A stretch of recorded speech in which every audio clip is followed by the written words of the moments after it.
And it is one of the most bizarre plane crashes that we have seen in our lifetimes. That Delta flight coming in for a landing at the Toronto Pearson Airport. It comes in at a higher than usual rate of descent. But from the moment it touches down, almost everything seems to go wrong.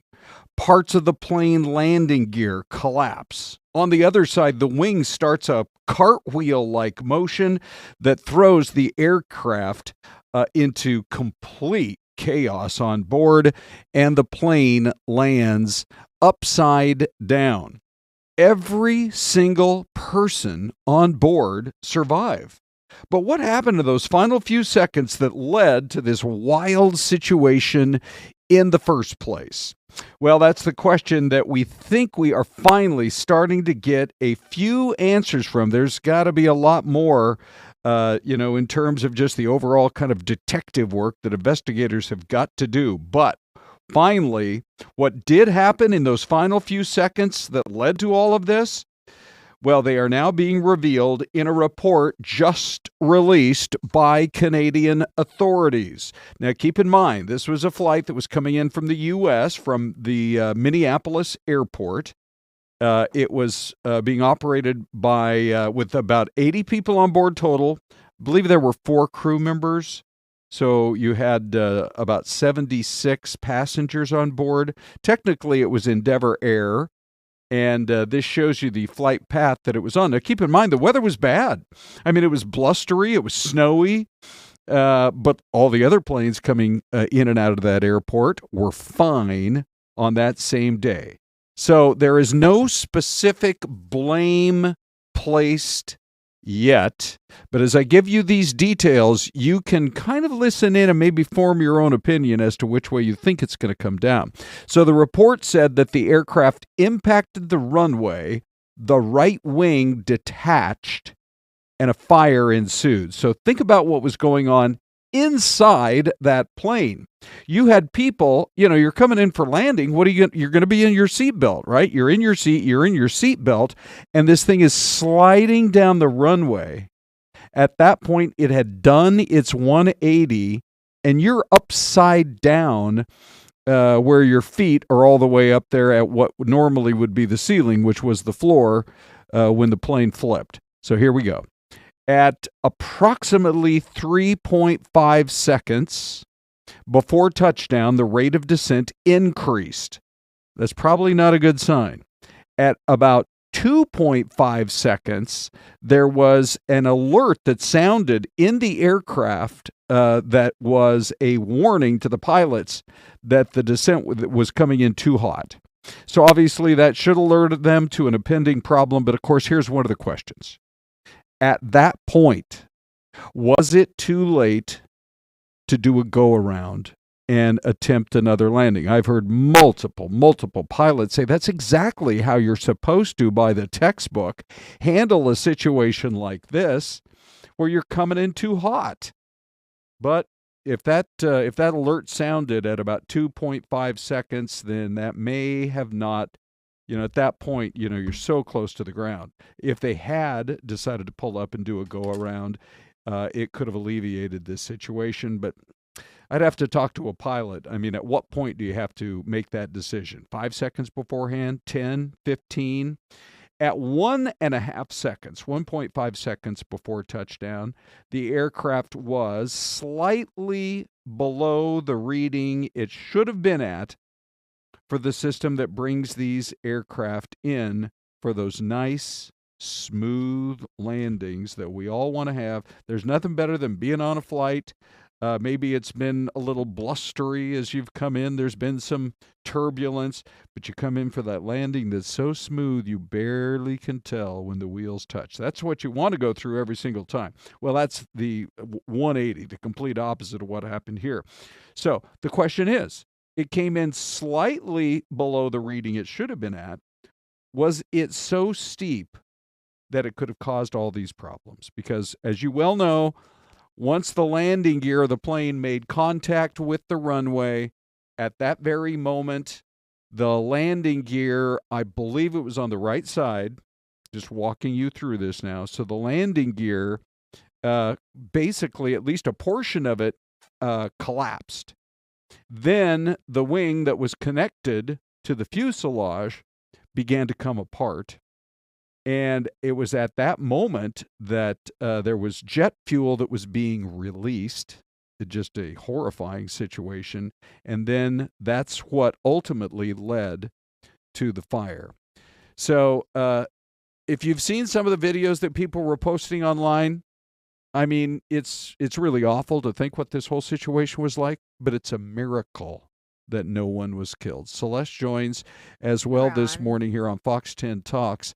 And Syleste, it is a miracle that everybody survived, but this is why they do these, these investigations, to eliminate the possibility something like this would ever happen again. And I think give flyers maybe a little bit of peace, right, and perspective, because they're, fortunately, and we've said it many times, they say flying is a lot safer than driving on the ground, on a roadway. Doesn't seem like it, does it? And not as of late, not lately. Nope. So I think when these investigations wrap up and you hear, okay, these are the reasons, this is what's going on, it gives a little bit of clarity, I think, and gives people some information that, news they can use, I guess you can say, to help you make better decisions about your travel experiences. Yeah, that's a good point, Syleste. By the way, we're getting a lot of comment. As you know, you guys, this week we are actually showing you, and we're getting more and more comments. I see, for example, here's Tiffany, who jumps in and says, I watch you guys every morning on Fox 10 Talks, but this is the first time jumping into the chat box. So Tiffany, we welcome you. We have so many of our regulars who are joining. Troy is on this morning, Troy Barnes. A.R. Friedman, by the way, is saying good afternoon. So, Mr. Friedman or Ms. Friedman, A.R. anyway, you'll have to tell us where you're watching from, somewhere on the East Coast or maybe even overseas. But yeah, it says, thanks for this report. Good way to figure it out. Hope it never happens again. Yeah, for sure. All right, so we hope to cover more of that as the morning goes on, but we do welcome you guys to our streaming show. This is Fox 10 Talks. Got a lot of people watching once again this morning. And for those of you who are watching, but you're not quite sure if you want to jump into the chat box, Syleste, what kind of advice would you offer? I would say absolutely. Go on and jump. Jump. We're here to catch you. Take the big plunge. We are here to catch you. We have a lot of people chiming in, Ron. A few things. Lots of good mornings. If you're new to the chat box, yes, we'd love to hear from you.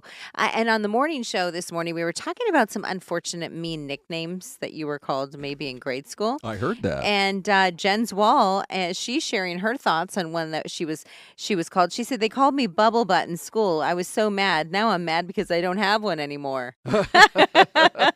I thought you are hilarious, Jen. I love that. So we love chatting with you guys throughout the streaming show. So we so appreciate you spending some time with us. We also have a question, Ron, asking about the poll question. Do we not have one today? We did. We just weren't able to get it up in our normal 9:55 or 9:35 tease that when I joined you guys on TV. But we got a great poll question. I'm so glad that they were asking that because, Syleste. Is it here? Is there a link? Did we put a link like normal? Because it's not in the chat box like it normally is. Oh. I think that's why, because then people can't find it. Oh. It's usually created a link up top. So, I'm going to text Brent.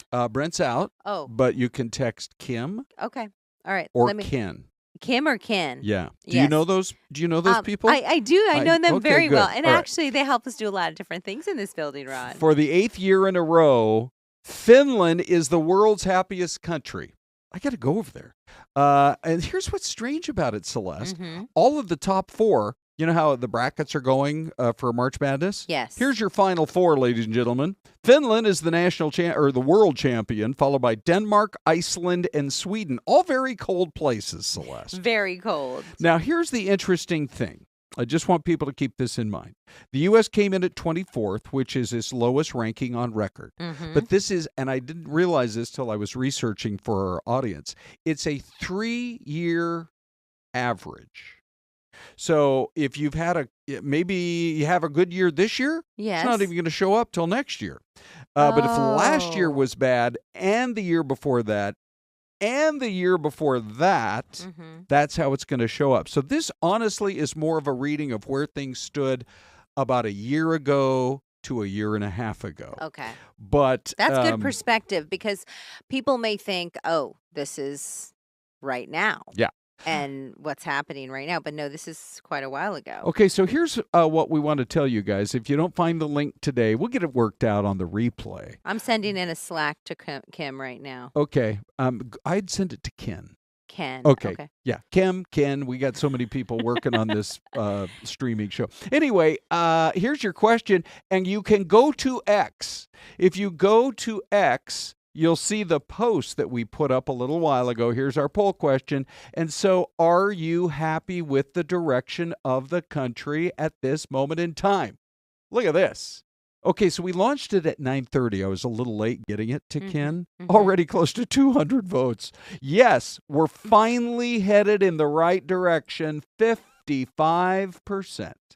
14%, though, say, you know what? Yes, overall, pretty happy, except for inflation. It still needs to come down. It takes a while for inflation to come down. Thank you, Syleste. That takes many, many months. Yes, there you are. And so 6% say, you know what? I'm really not that happy with the way things are going, and it's because I don't like what's happening in Washington with all these budget cuts with Doge and Elon Musk and people out of a job and departments, full-on departments being eliminated or maybe being eliminated. Anyway, 25% are saying, you know what? We have never been headed in a worse direction than we are right now. This is what's so great about Fox 10 Talks. We love all of your opinions, no matter how you come out on this issue, but we just hope that you're happy for the 30 minutes you're with us on Fox 10 Talks. Well, I think it's interesting. Can I get an amen, sister? Amen. Preach, brother, preach. I thought it was really important to mention too, Ron, with Finland being, the happiest. Yes. We had a soundbite from a gentleman, and he was Finnish. Yes. And he talked about how they're interconnected. Okay. And I think it's interesting when you look at how they have meals in Europe or Scandinavian countries. A lot of fish. A lot of fish. Go ahead. A lot of omega-3s. 10 seconds. Great outdoors. But? And they eat together. Oh, eat together. That's a big part of it. Interconnectedness. Now, here's the interconnectedness of what we're doing. Where is our mystery cam, everybody? Back in 2 minutes. Give us your guesses.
All right, so we're just enjoying the mystery cam right along with you this morning. I like a town with nice church steeples, and that's one right there on Main Street.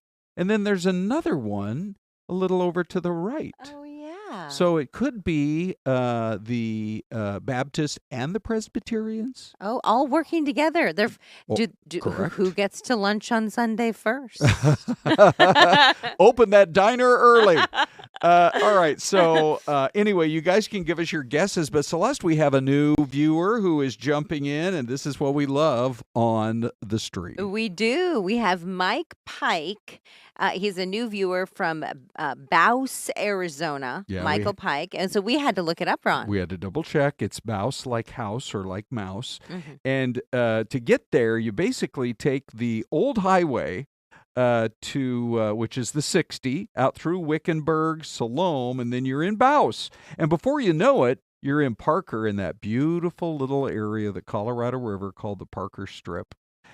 It's really fantastic over that way. So I bet you Mike hops over to the river all the time. Oh, I bet. Wouldn't you if you lived like a half hour away? Maybe he's got a boat, does a little or jet ski, cruises on the water, Could very well be. does some barbecue out there. What do you want to guess, Celeste, now that you've seen some, now that you're dreaming of barbecuing with Mike? I'm dreaming. That what? sounds like a pretty nice afternoon, Oh, actually. I know. It's so great out on the river. So we got churches. So I'm going to go Bible Belt area, Okay, and all the right. sun looks like it's up top. Yeah. I'm going to go like what do we have? Like an Alabama, a Mississippi? Okay. I'll go like a Mississippi. Yeah, Celeste, that's a really good point about where the shadow is on Main Street. You got that one building that looks like it's an old apartment that's about 6 stories tall, and it's casting a shadow almost all the way across Main Street. It is. So, so you're saying what state did you say? I'm going to go down in the south like a Mississippi, but we do have Linda, Yeah. Montearth, Kentucky. Okay. We've got a Pennsylvania, Ohio, Michigan. Troy Barnes says Tennessee. Okay. And we have a Jesse Posadas, Oh, Oklahoma. Hi, Jesse. I think Jesse might be new to the stream. Yeah, maybe so. We love it. I think I'm going to go. Oh, now there went our shadow, just went away. Because There's some birds that are making this place their correct, and home. it's cloudy, and we're spending way too much time on this. But so I'm going to go a little further to the north. Oh, is somebody being pulled over? What's happening with that one vehicle? Hold on one second. Yeah. Is it? Are there sirens? No, I don't think we have sound. Just Is it a just work the truck? ticks. But it's a decent-sized little town. I'm going to go Ohio. Ohio. And you went okay. with what again, Celeste? Mississippi. All right, here we go, ladies and Oh, gentlemen. wow. We are way off. Both of us? Where are we, Celeste? We're in Auburn, New York. Oh, is that right? Yeah, Okay. Auburn, New York. Yeah. Up there, upstate, kind of. Upstate New York. Kind wow. of a pretty little town. What time is it there? What, 3 hours it's difference? 1:18. Yeah. So for all you people watching us in Auburn, New York, yeah, you already had lunch. Yeah, I know. Hopefully Correct. it was at the neighborhood deli. Now, we all know that you guys have all had your, I guess you could say it's been a sort of a snowy winter for an awful lot of you. But these pictures, this is a reminder of what it's like not in Arizona, but for much of the rest of the country. Look at these pictures from the Woodbury Sheriff's Office in Iowa, outside of Sioux Falls. Or Sioux City. And then I was talking to my buddy Jeff Haggerty in editing today, and he's like, yeah, did you see those pictures out of Nebraska? How could anybody even drive on that? They had to shut the I-80 down. So there's Iowa one more time. And then the other pictures are from Nebraska. Have you ever gotten stuck in a snowstorm before? Like if you're flying into a city? No. So one time I was flying up to Boise, Idaho. Oh yeah. And the plane was diverted. We had to land in Twin Falls, Idaho, which is that it's a right? very small airport. Yeah. And then they bussed us into Sun Valley, Idaho, where we were headed, and it was like the blizzard of the century. That's interesting. It was my first time actually in snow because I'm an Arizona girl. Yeah, right. And so I remember thinking, oh my gosh, is this what a snowstorm is like? Yeah. And it was kind of frightening. So you are reminding me now, this is funny, but it goes all the way back to when Renee and I got married. We went to Oakland, California to get married. But we had our big reception plan back in the Northwest in Seattle. We're all excited about it. We don't land. We're on the way to Seattle, and all of a sudden the pilot says, we're going to be landing at a different airport because of the weather issues in Seattle. And where did you land? Portland, Oregon. Wow. I'm like, but there's 150 people waiting at the church in Seattle. Oh, no. So we're like marking our time. It all worked out. We got there eventually. Yeah, but. so you had to hop in a car and drive. No, eventually he came back on and said, all right, we got clearance. They reopened the airport. We got newlyweds on board. Let's go. I thought you were going to be in the back of a truck like Planes, Trains, and Automobiles with the band. Yeah, that would have been an even better story. But anyway, when it comes to talking about the snow, we're so happy to announce that the winning names in the 2025 Snowplow Contest, and by the way, if the person who came up with Control-Alt-Delete happens to be watching today, so great. Please jump into the chat box. What was your favorite, Celeste? We had Control-Alt-Delete, Darth Blader, Blizzard of Oz, Fleetwood Mac. I love them all. Let me just say that. But Yeah. I like Scoop Dog because I'm a Dogg. fan of Snoop Dogg. Nice. Okay. So if you came up with that name, if you're the person behind Scoop Dog, chat with us in the chat box. Plowosaurus Rex. So anyway, congrats to everybody. I'll do a little digging to see if we can come up with some of the names behind these brilliant snowplow names. And it's been a kind of a slow summer, but all of a sudden, out there on the highways, if you've been up in the North Country, you know that they have finally had a chance to really get out there and do their work. So, Celeste, when it comes to the highways, just one other quick piece of video here to share with you. What about the sloth in, as a matter of fact, up there in Seattle? This is I-5. Look, it's 9 miles to Bellingham, so you're up there around Cedro-Woolley. You're already past Anacortes. You're headed toward Canada, and they're like, what's up with the sloth way up there? So they actually had to send the ladder truck with WashDOT to get it out of I guess it was up in that tree. Anyway, it's a fake sloth. Obviously, I don't think real sloths are endemic or that to huge. Seattle. Are or they that huge? I Correct. was at first thought it really actually does look like a real sloth. Well, the problem is that people were slamming on their brakes and pulling over real fast, and you didn't have much shoulder there to get their pictures. Yeah, So I anyway, believe it. So all's well that ends. very ends well cool. there. All right. So, oh wait, Mr. Paul Valine, he says he hasn't even had breakfast yet. Ron, who? Mr. Paul Valine, he's in the chat box. Oh, So I wonder if people, it's well, technically it's still breakfast. You could do brunch. okay. Actually, Mr. Palvaline. Oh, yes, I think right. he's new to the Oh, chat that's box. great. We welcome you all. We Yeah. also have Darlene, who says 15 years that since she came to Arizona, she's watching in Cottonwood. So we appreciate you guys for jumping in. And, oh, by the way, Tyler. Good, loyal Tyler. Yes. Who's driven right past that sloth, I bet you, on the I-5. in Seattle. Up, north of Everett there. He's saying, don't forget to drop a like, everybody, and we are on board. You know, he should with hook up that. with Leo Mack. Isn't Leo Mack in Seattle? Oh, wait. No, you're right. It's Leo Mack. Leo's in Seattle. So- Tyler is in that other place. The really great city. That really spectacular spot. We know KDJW joins us from Philadelphia. You know what every the day. coolest thing is about the chat box too, and Ron, Yeah. you can attest to this. Right. And so many of you have actually talked about the idea of getting together and having coffee together or watching the show together. I know. Because now we've become a community here in the chat box and on the stream, which It's has true. been so neat. Yeah. Okay, we should set up bleachers in here and just have a studio audience. Oh, and it's Who Paul doesn't know Peters, that? by the way. He says Paul Peters is his name, Okay. Mr. Palvaline. So welcome. Very nice. Welcome. Love it. And how about that? Carrier Conway or Carter Conway? Is Carter? Carter? Yeah, Maybe. Okay. Anyhow, a couple other stories to get to you this morning that are important because this is all about information and conversation.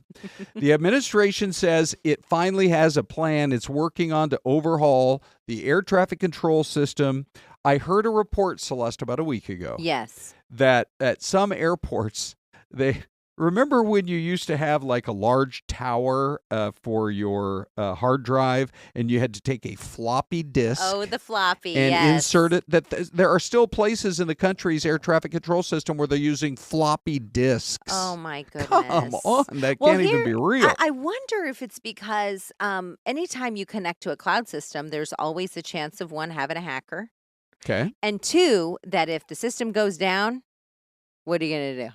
Okay, so Celeste is endorsing the floppy disk I, 80s I, technology. I don't know if I'm endorsing it, but I see the reason behind at Maybe least so. having it as a backup plan. Well, here's the bottom line. So the new man in charge is Sean Duffy. He's the transportation Sean. secretary. And he says that these changes are actually going to help pilots. They're going to help air traffic control up in the towers, particularly if there's anything close to a runway incursion. Here is what Sean had to say. Technology changes, money changes, administrations change. So we have to do this really fast. And so the Congress has to give us all the money up front. And we'll also just mention that just the other day, the president nominated the CEO of Republic Airways, a guy named Brian Bedford, to head the FAA. But Sean Duffy runs the Department of Transportation, Syleste. Yes, Ron. I should just mention, do you ever have unusual dreams about people that you don't know, but they just pop into your dream? Oh. Like not me, not Brian over there, our director. Strangers. Not strangers, but people who you probably will never meet in person. Well, I mean, you mean like about Elvis? No, like a Sean Duffy.